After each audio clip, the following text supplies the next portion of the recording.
Hello and welcome to the Retro Hour podcast, episode number 125, your weekly dose of retro gaming and technology news with me, Dan Wood. And me, Ravi Abbott. And welcome to this week's podcast. Now, this show comes out every week, every Friday, a little treat before the weekend.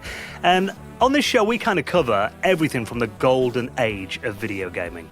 Now, that could be anything like, old systems. It could be 8 and 16-bit computers. Classic games. Arcade machines from back in the day. It could be, consoles. Anything from, the Xbox all the way back to, the Intellivision, which we may have some exciting news to talk about in just a little bit.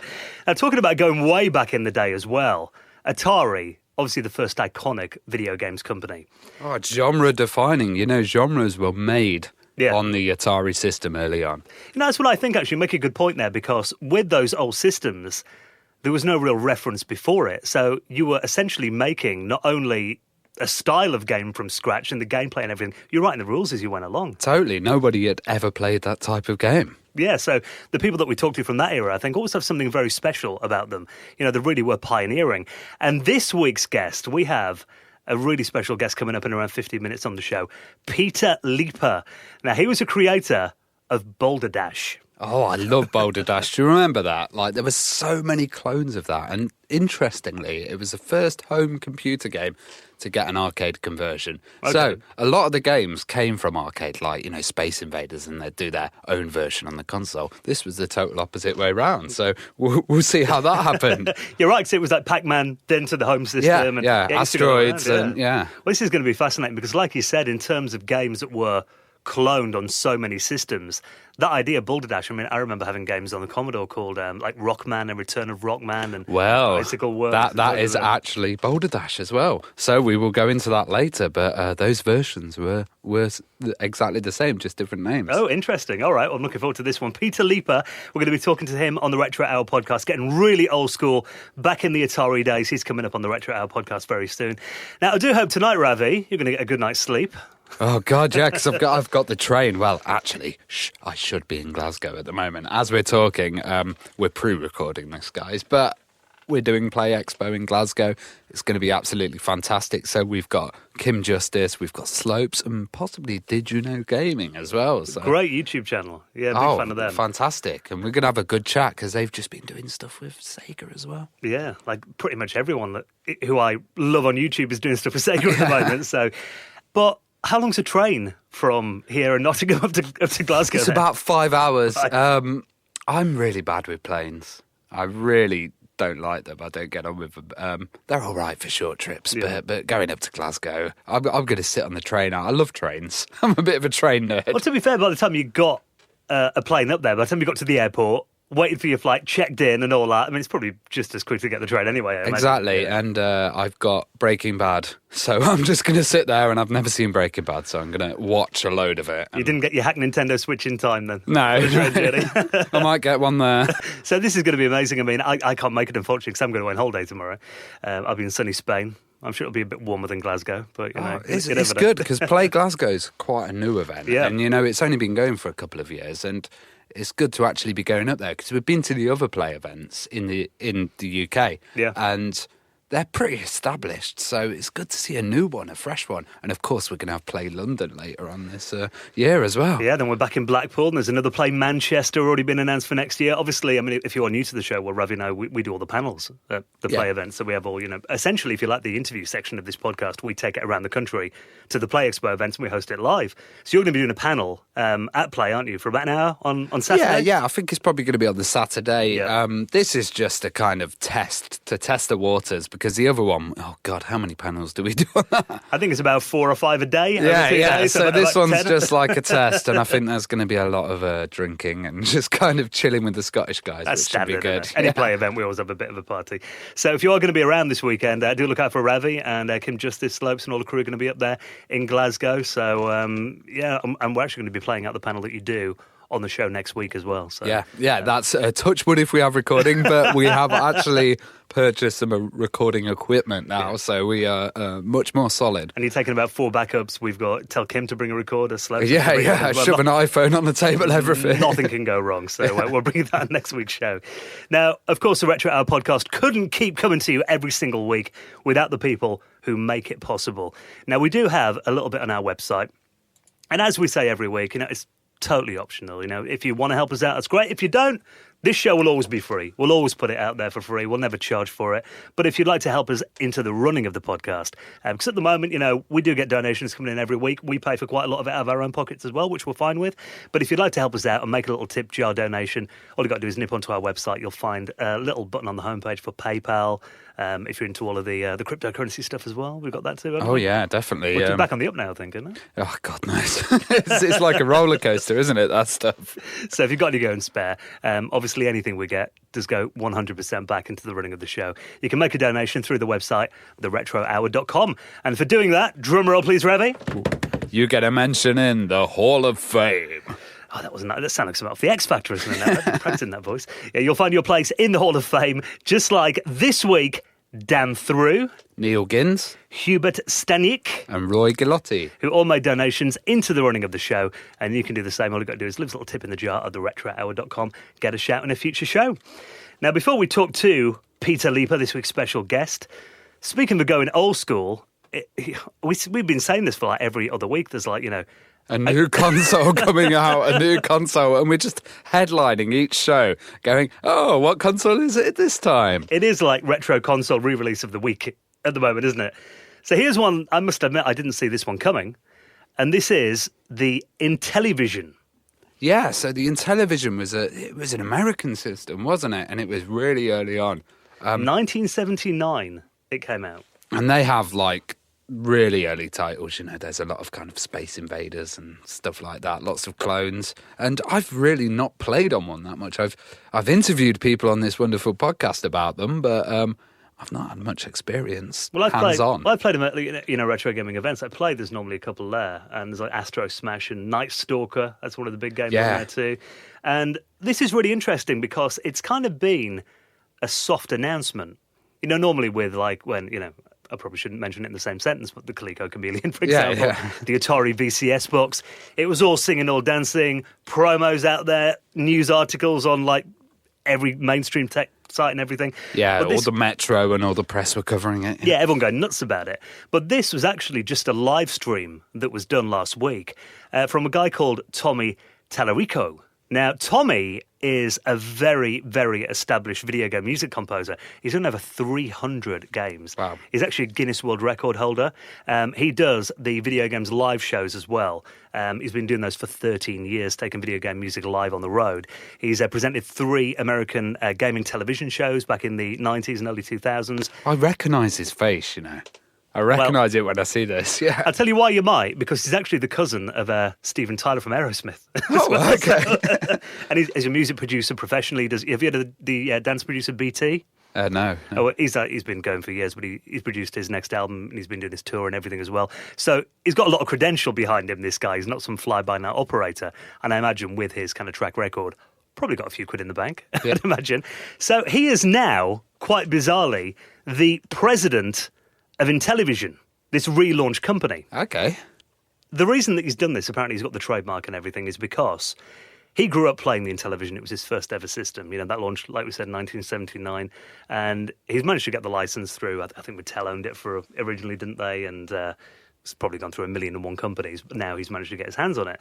So what he's saying is, this is not anything you're going to see in the shops or anything anytime soon. But there's going to be a full official big press release and announcement probably in about October.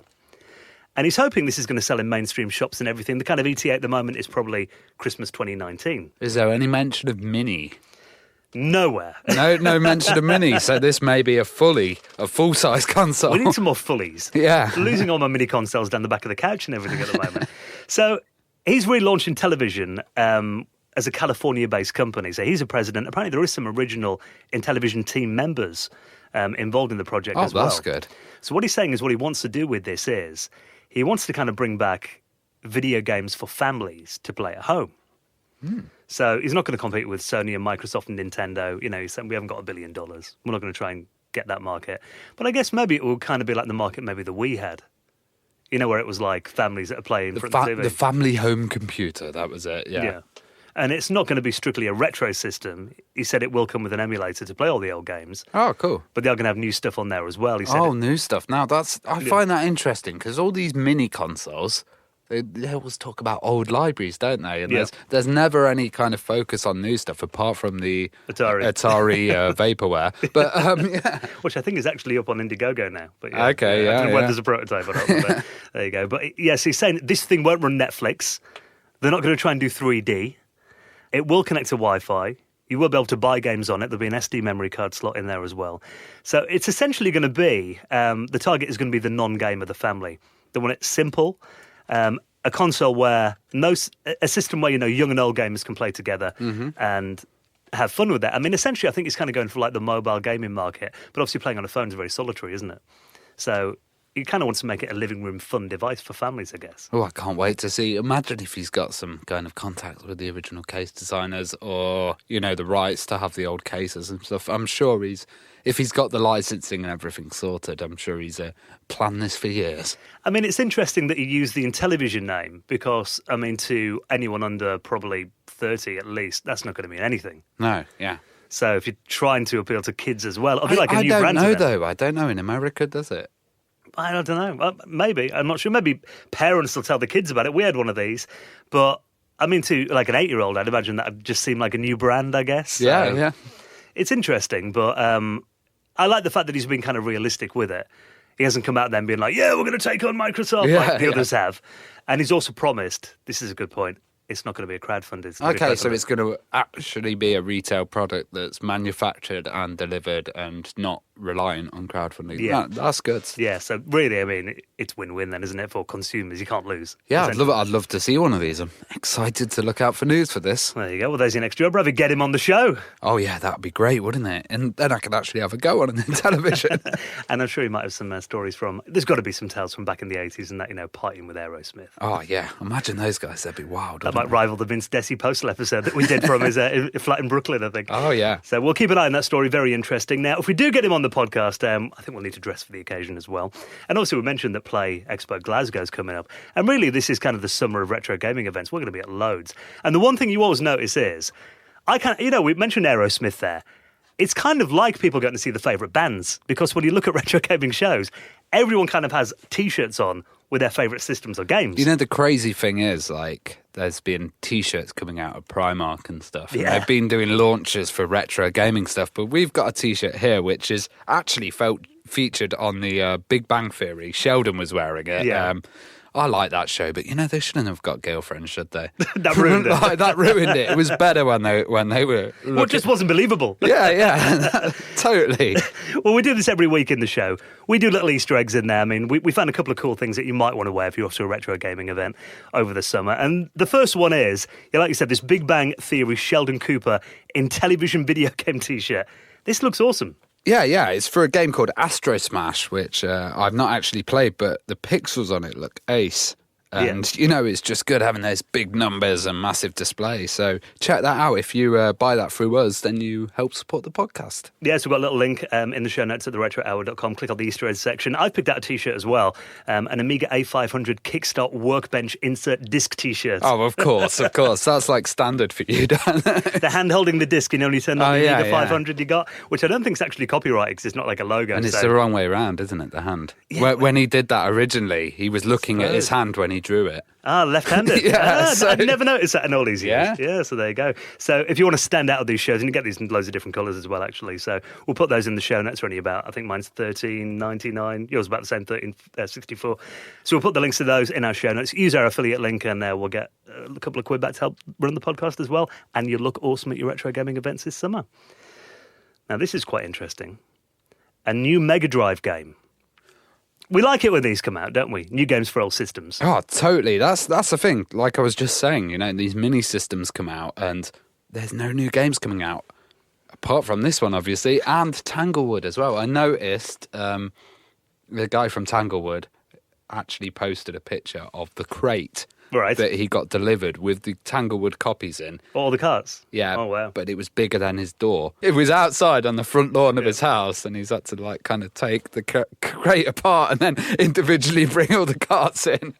I hope it didn't rain. I thought you were going to say, like, take his windows out and get a crane in or something. Yeah. That would have been commitment. But, I think it is awesome, the fact that people are doing this in 2018. People are bringing out Mega Drive games, and they're going to all the effort of making them physical products. Yeah, and they're looking really good. They're looking like, the standard of old Mega Drive games. Actually, a lot of old Mega Drive games are a lot worse. Yeah, but than these, and these are really well thought about. Well, they know all the tricks. About like 25 years of programming experience. Yeah, and they've got all the new gaming techniques as well that are in there that, just weren't there back in the days. Well, this game is called Tanza, and you've got to check out the music on this. Let me just play a little bit of the Kickstart trailer, because I know you appreciate video game music.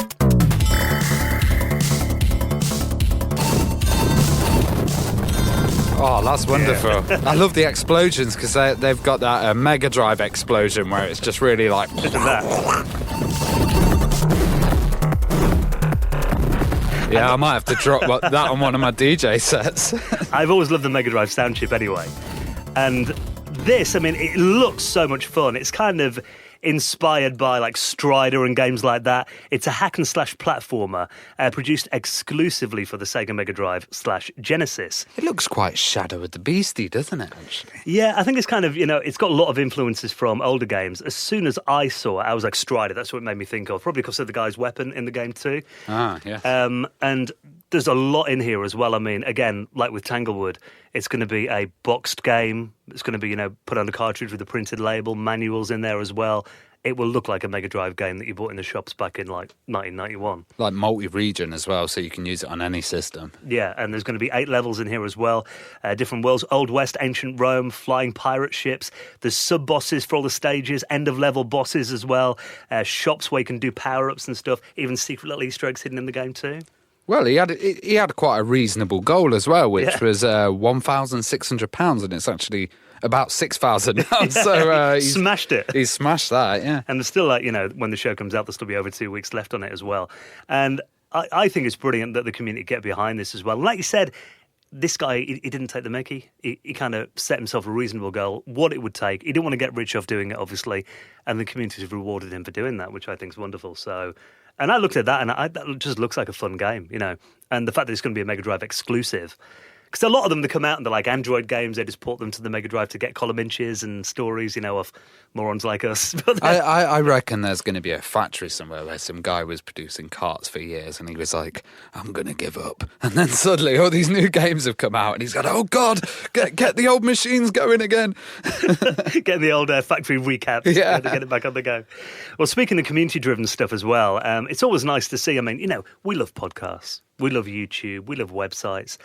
But there is nothing like, for retro gaming enthusiasts, having a proper paper glossy magazine. Oh, yeah. It's really nice. And even if the news is old and stuff, there's different stuff in there, and there's well-written articles as well. You can really get deep into a game of, like, an old-school magazine. Yeah, I think there's no distractions when you're reading a magazine. If I'm reading an article on a website, you've got that many pop-ups and stuff going on. You think, let's chat to it. You can put it back, put it down, and then continue it in the bath or whatever. It's really good with a magazine. You can't get your podcast in the bath or you end up electrocuting yourself. Yeah, I've never tried, but you mentioned that.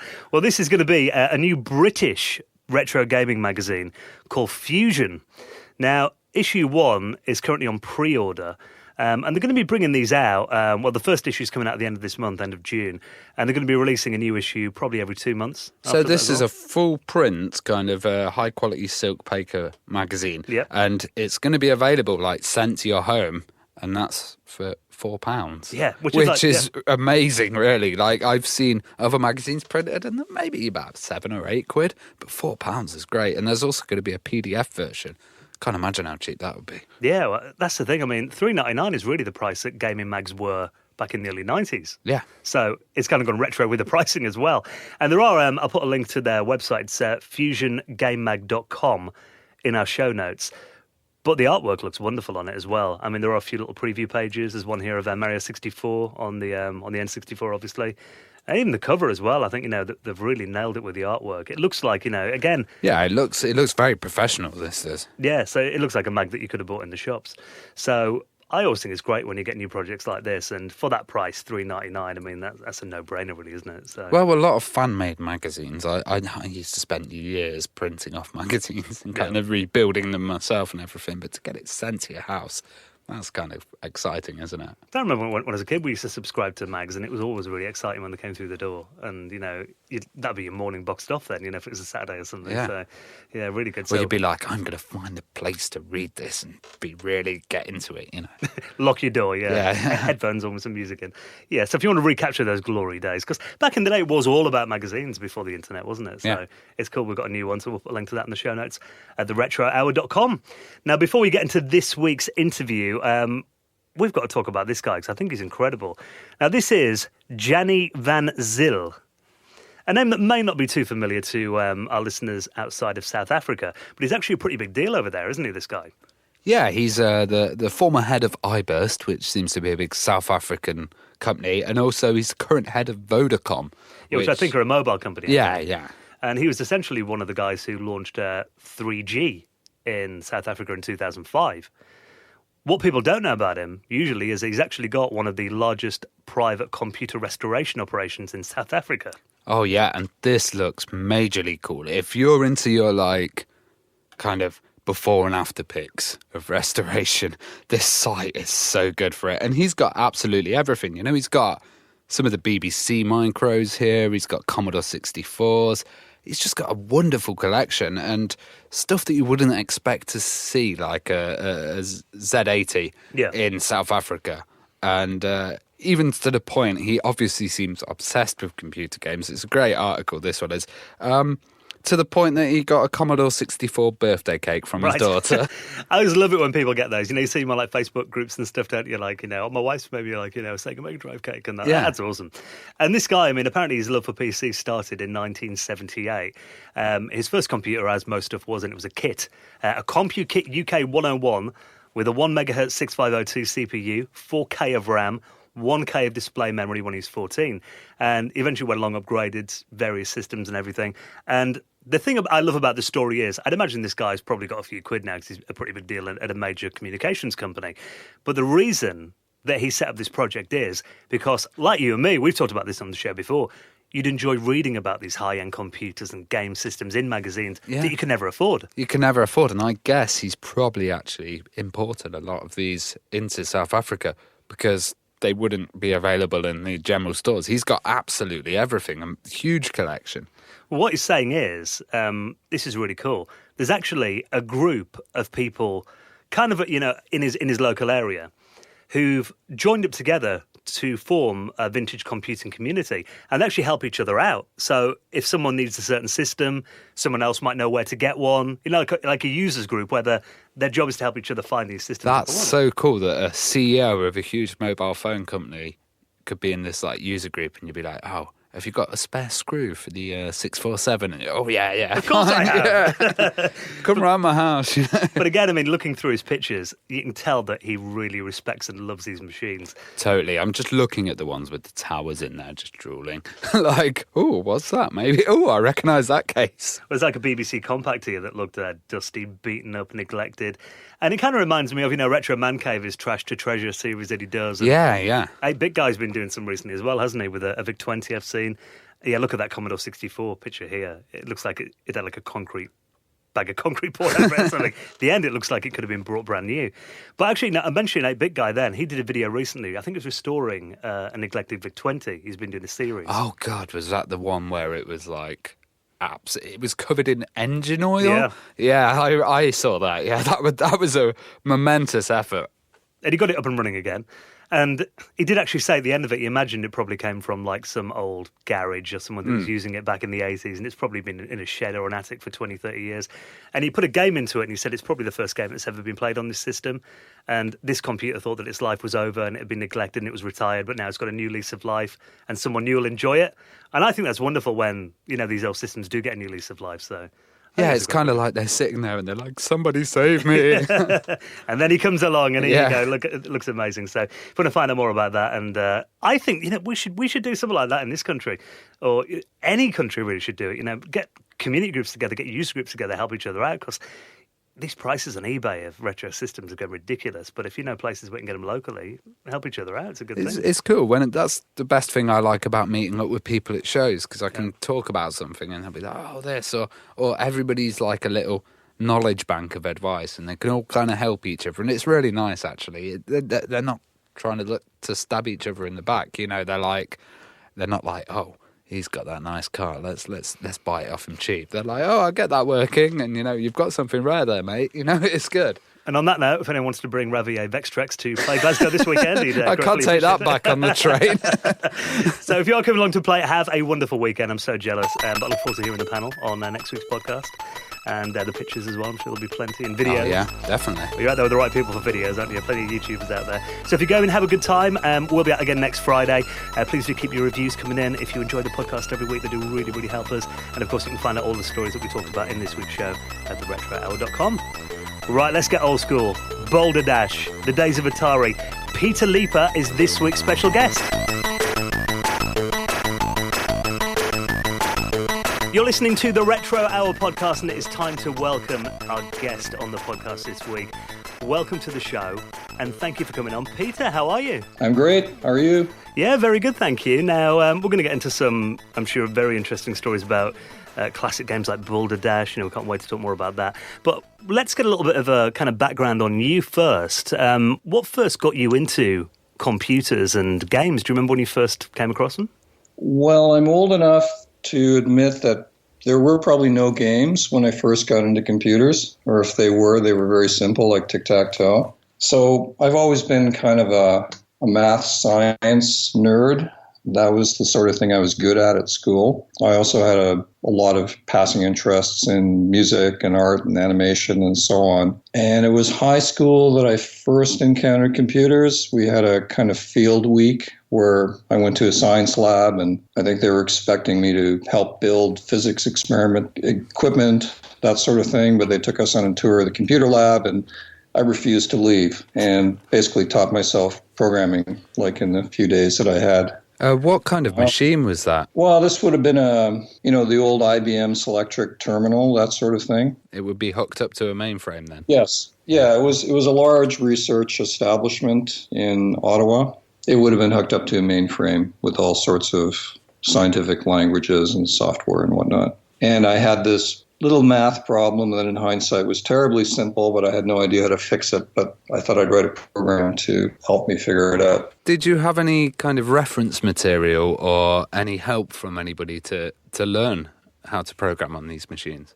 I must have had. I mean, there was a staff member at the computer center who I think was helpful, and I'd probably seen the odd computer manual. Like my father brought home an old computer manual from the hospital where he worked, and so I must have had some awareness of what was going on. But on the other hand, had never had my hands on this sort of thing. So yeah, it's basically a crash course. You learn what a loop is, and you learn what a conditional is, and so on and so forth. But I guess some of us get the bug. Well, at university, you did study physics, and then you switched to maths. I mean, did that help you forward your programming skills and improve them? I'm going to say not really. I did take some computer courses on the side. I gave up physics very quickly. Math was just more cut and dried for me. And I did take 2 or 3 computer courses. They tended to be the more advanced kind, but I probably learned more there than in the math curriculum. The math department did have a little computer center where we could play on APL terminals. Again, APL is one of these ancient languages. And yes, I probably set the record for wasting paper on printouts.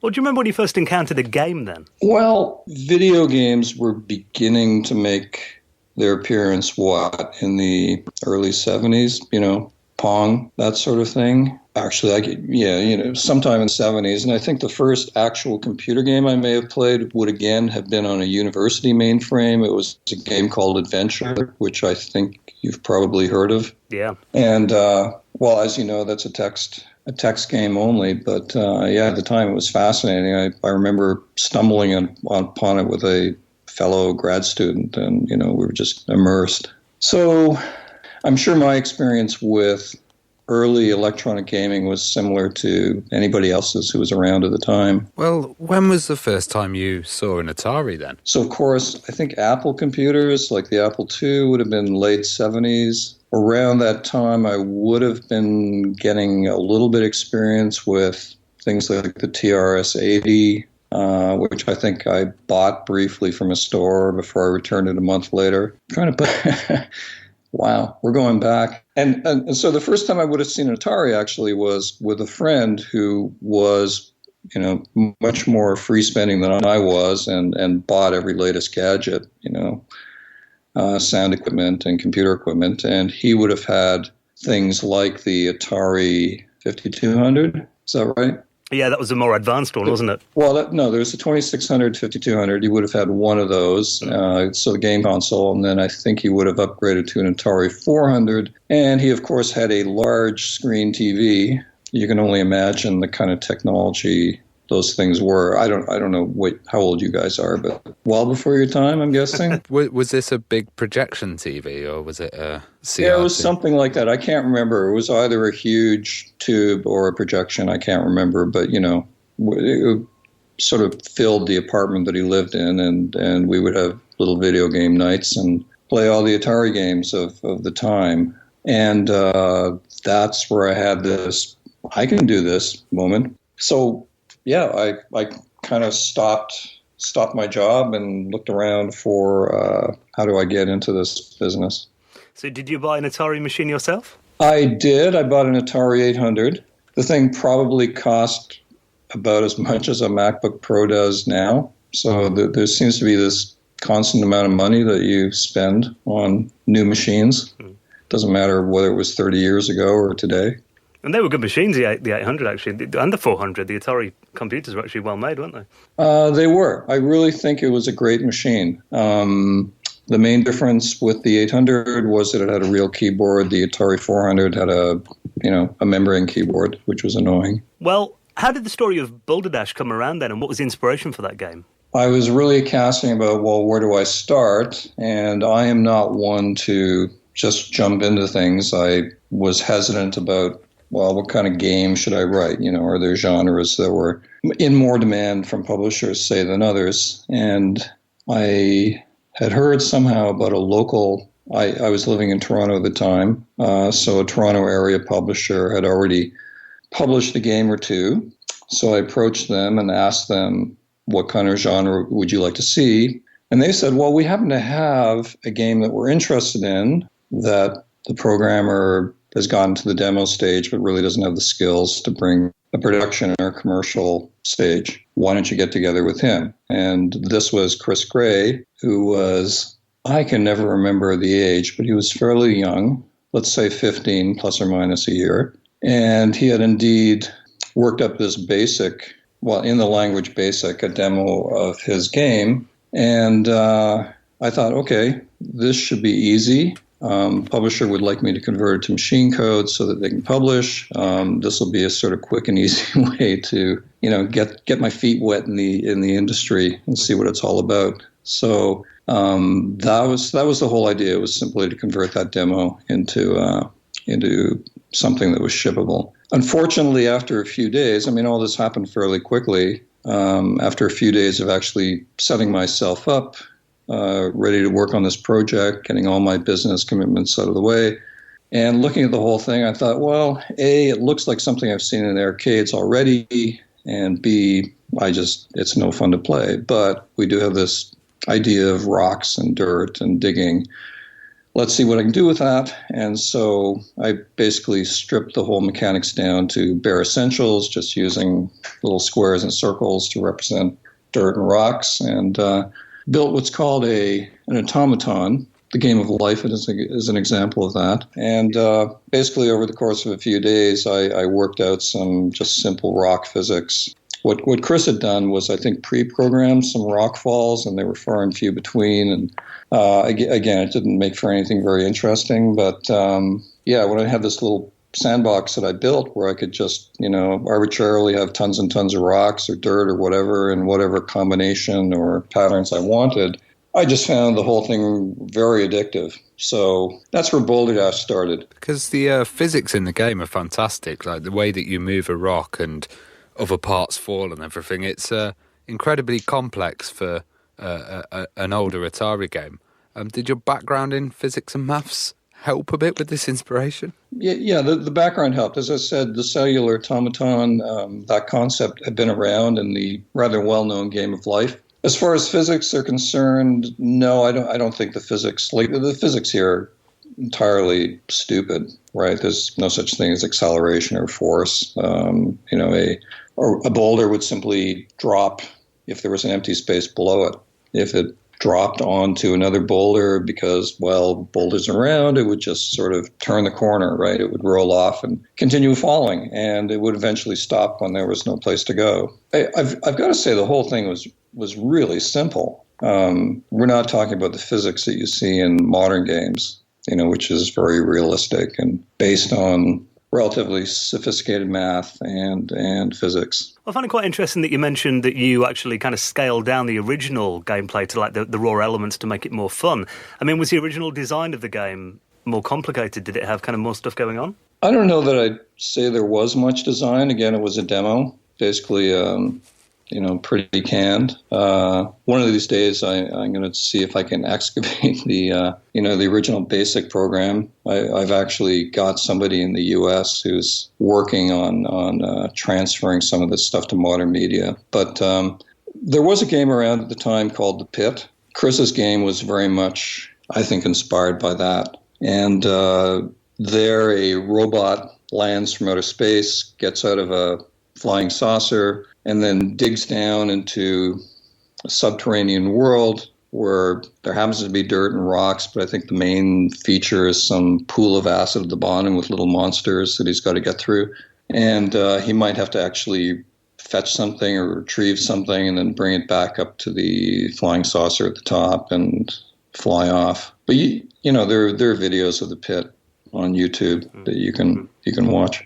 Well, some of the subtle things in the design were fantastic, like little elements of his foot tapping and blinking kind of gave Little Rockford a personality. Where did these ideas come from? Yeah, now we're getting the high-level stuff, which came a lot later. Like, again, for me, what made the whole idea compelling was that it was just fun to play with the physics, even if the physics were just X's and O's and blanks and squares. So for a long time, the game was just...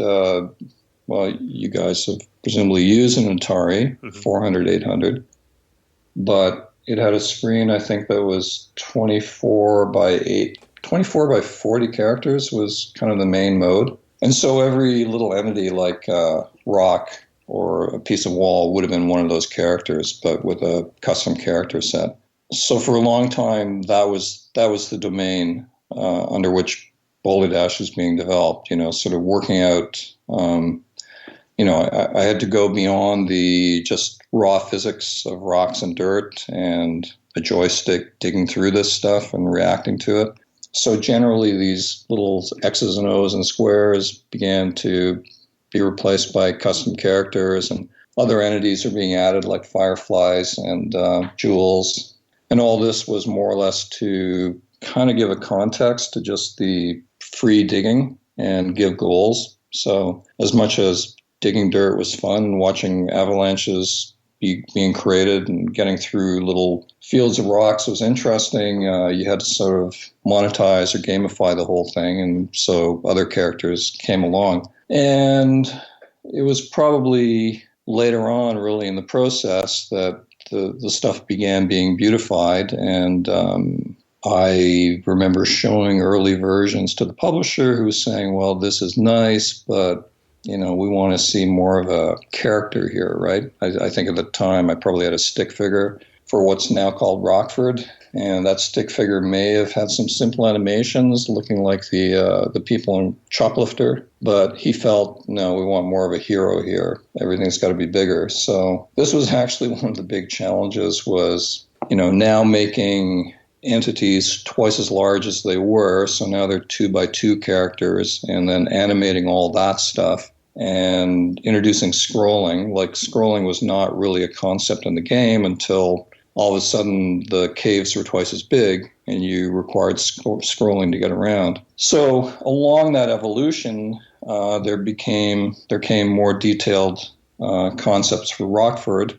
And people ask me, well, what is Rockford? Is he an animal or a little man or whatever? And I don't really have an answer for that. It was really, I built my own little pixel sprite editor, and all I wanted was a character that could run, because of the very coarse pixelations and whatever. He kind of came out as he did with a striped shirt and big eyes and big head. It's hard to say exactly where the blinking and the foot tapping came from, other than I must have tried it. I'd always wanted to be an animator as a kid. So in a crude way, I was doing that here. And I must have just been fooling around with things like eye size or whatever, and then stumbled across these effects of the eye blinks and the foot taps, and realized, well, or maybe I thought, okay, there's some dead points in the game when nobody's moving the joystick. What do I do? And maybe that was it. Really, just something to bring the character to life when the player was not doing anything. And I think that really helped as well, because I know obviously it was kind of used in Sonic the Hedgehog as well later on. I think that element of having your on-screen character kind of get a bit impatient with you sometimes, it does kind of help you empathise with them a bit more, I think, and actually gives them a personality. Yeah, well, I'm not going to claim that I was some genius who planned all this from the beginning. I obviously stumbled across it somehow, and a lot of it is necessity, is mother of invention. And again, it was the nature of the game that there could be quiet spots, right, where nothing was happening. So maybe I just felt, the vacuum there and the need to bring it in. Once I'd done it, I think it's genius, right, because it just adds so much depth to the character. Like, oh my God, he's real. He's like actually thinking.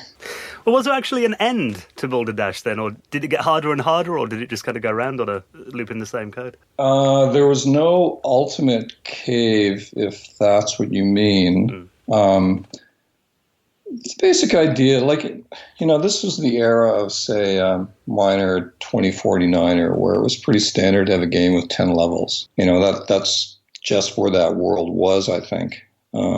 Probably one level was enough for a lot of games. I don't know. So there were 16 levels that I built, and you could enter.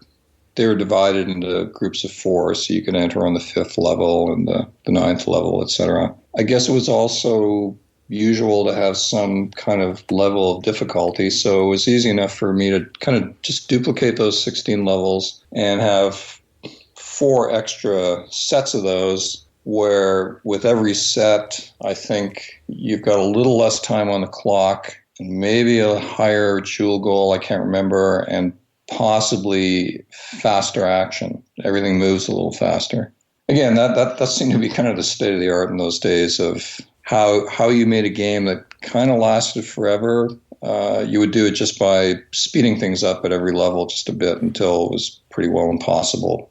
So to answer your question, technically, so there were 16 caves really, and then technically another 64 above that, but they were all duplicates of the original 16, although a little harder and faster. And so in theory, you could play 80 levels, but there was no big prize for getting to level 80. Were you surprised by the success of Boulder Dash then? I think no, which may sound a little over entitled, but I don't think anybody puts their heart and soul into something like this for, say, 6 months and just loves it themselves. I think it's somehow no surprise that other people would love it. Now, I'm sure that the world is strewn with music and art and games and TV programs that their creators loved as well and that nobody else looked at. But in my case, it just seemed reasonable that it should do well. Now, I could say that I was also fairly naive in that you need more than a good game. You probably do need luck and good marketing. And, the whole business end of the thing, I just thought was a fait accompli, that anybody could do it. I don't think I think that way these days. So in a way, a lot of things had to come together. And perhaps the process is more akin to those marble mazes, right? I'm sure you've played where you try to get a marble through a maze and there are holes all over the place. Yeah. So in real life, the reality for most projects is that eventually, or for a lot of projects, they eventually drop into one of those holes. And so I think from my point of view, no matter how good the game was, as I delivered it, it still could have fallen into holes and never had any kind of success. But again, my perspective was it deserved to do well. And so to answer your question, literally, I was not surprised. Well, Boulder Dash is quite unique in a way because back then it generally went that games would start in the arcade and then get ported to home platforms. But that was kind of the other way around. I mean, when did you first learn it was going to become an arcade machine, and what was that conversation like? And also, what were the differences with the arcade? So First Star would have set up those deals, and so I would have really just been informed that a coin-op has been created. My recollection is, at least for the very first one, that it was literally the same code. They took the Atari software, probably took the Atari hardware, put it in a box, with a coin slot, and that was the arcade version. I never personally saw it. I don't know how well it did, but yes, it was notable for, I suppose, being the first console or computer to arcade conversion, as opposed to the other way around. Well, how did you approach Boulder Dash 2 then? What were you hoping to add or improve over the original? It's pretty well the same thing. I think I approach it more as the way you would approach a sitcom franchise or a comic strip, in that the basic characters are there and now you put them in different situations.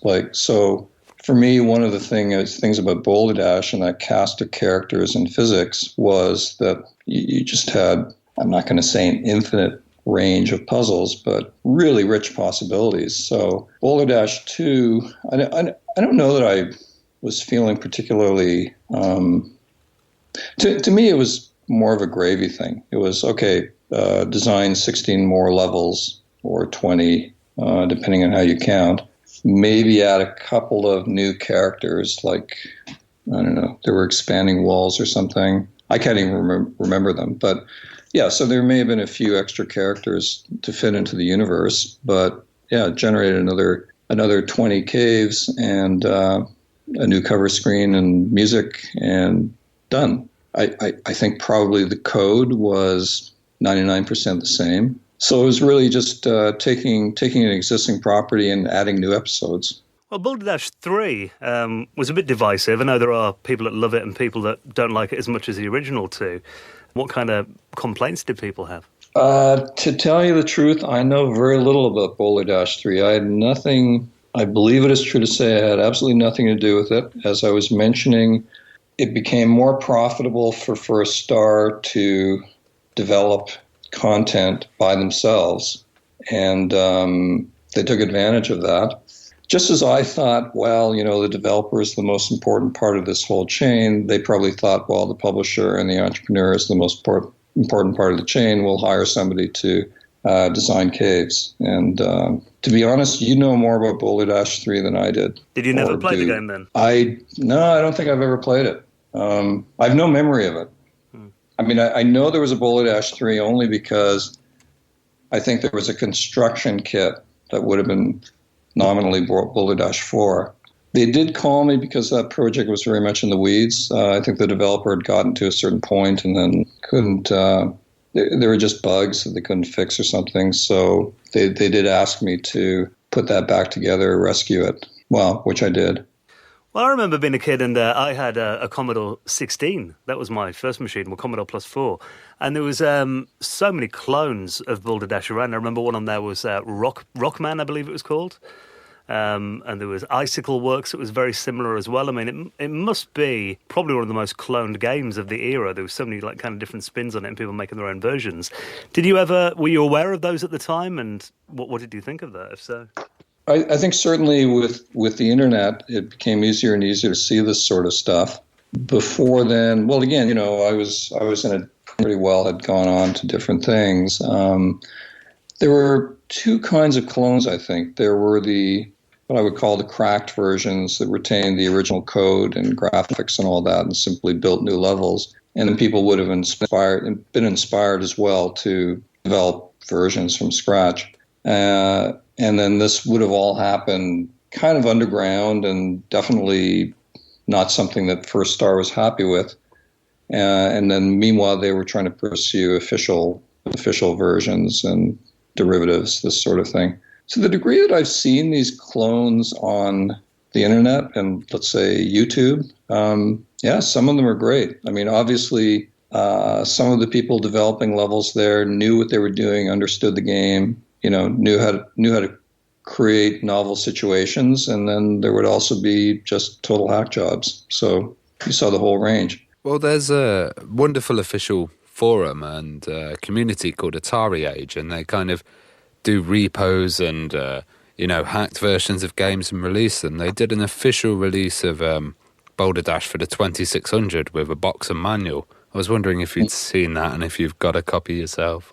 I think I'd heard about this. There was some engineer, and I think he did this with First Star's blessing, although there may have been more than one project, so I don't know whether I'm talking about the same one. But yes, I'd heard, I think, from somebody who had first-hand experience with the 2600, I'd heard that, that was a really difficult machine to program, and therefore I just assumed that the sheer intellectual feat of getting Boulder Dash to run on that hardware was quite impressive. I've also seen versions implemented on hand calculators. It actually looked like a pretty good version. I didn't play it myself, but the neat thing is that since Boulder Dash runs on 4K, 8K, that sort of thing, essentially it will run on any spec of electronics these days. You could probably program your Fitbit or something to do Boulder Dash. Well, you recently did the Boulder Dash 30th anniversary. Was it fun to kind of be working on the title again and getting stuck in? Very mixed feelings. Again, Boulder Dash for me is something that was very intense for about a year. It definitely had its stresses. I mean, there are kind of business stresses here that I haven't alluded to, but behind the scenes, it was not a bed of roses. I mean, there were occasional disputes with First Star about this and that. So in a way, Boulder Dash was a bit of it was both a point of pride and great memories, but it was there was also a whole maintenance aspect or backroom aspect of it that was just business and drudgery. So it was really their project.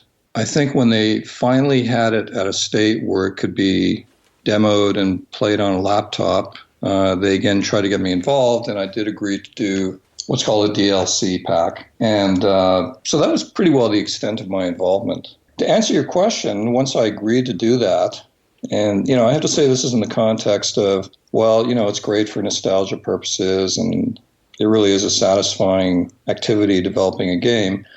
It was quite time consuming.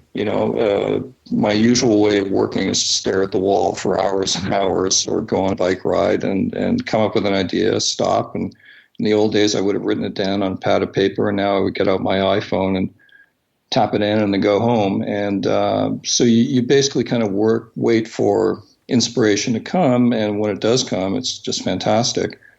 And it makes any other drudgery very much worthwhile. So I could say that with the new physics, which I believe, the community may not have welcomed as much as the old physics. I did try to work as best as I could with the new physics and exploit all the angles that came out of it. And it turned out there were just really rich opportunity for cave designs. I don't know whether you've played any of the caves I built, but so there's that. I would say actually Boulder Dash 30, certainly the basic caves have there's certainly a lot more of them. But I'd like to think that, the stuff in my levels really began to dig deeply into the potential of the physics they'd built. I guess it's always kind of a risk revisiting such a classic and well-established franchise as well, because, I mean, we've said this in our show before, that kind of when you're dealing with nostalgia, you're also dealing with people's memories of the original as well. So it's kind of a hard balance between improving the technology with what we can do today and, being faithful to the original too. Yeah, it's certainly not a slam dunk. You still have to know what you're doing, and I'm not really that much aware of the game industry these days, but, you see it in movies all the time that either somebody has taken an existing franchise, like let's say a comic book franchise, and done brilliantly with it, or come up with something that's just a total mess. So it's not easy. I do know that many people did have the reaction of, yeah, we don't like these new graphics. Bring us the classic graphics, and the same, complaints that the classic gameplay had been perverted or corrupted somehow with this new stuff. I could have taken that point of view, but I didn't. I think it was more a matter of the new gameplay was different, and it led to different puzzles, and in my case, I think very good puzzles. Generally, I think I may have complained that the whole thing had been a little too Candy Crushified. So yes, the whole thing, although I think Candy Crush is one of the great achievements in gaming history, I think that maybe Boulder Dash 30 took a little too much from its book. And I guess if people do want to play the original, I mean, it's easier than ever now, isn't it? You can play Boulder Dash in a web browser. I'm sure these days it's a... Oh, exactly. Yeah. They're JavaScript versions. Yeah, they're perfectly good versions all over the place, yeah. And it is testament to your original design as well that all these years later people are still playing the game and still interested in it. I mean, I can't imagine you'd have ever imagined that when you were coding the original game, that 3 decades later people would still be enjoying it and playing it. Yeah, I have to say that part I did not imagine. So you asked me earlier, was I surprised at the success? I will say, rightly or wrongly, I was not surprised. If you asked me, did I expect it to still be a thing 35 years later? I would have said no way. And, I have to say I would have written that publishing contract in a different way if I'd known. My mental model was, it's the same as music or films. They're on the market for 3 to 6 to 12 months, and then they're gone. So, yeah, that's the part that has both amazed me and that I would never have predicted. Well, Peter, it's been a pleasure talking to you. Thank you so much for coming on and sharing the story of Boulder Dash. It's been really, really interesting to get those stories from you. So thanks for coming on the podcast. Thanks so much. Oh, it's my pleasure. And, thank you guys.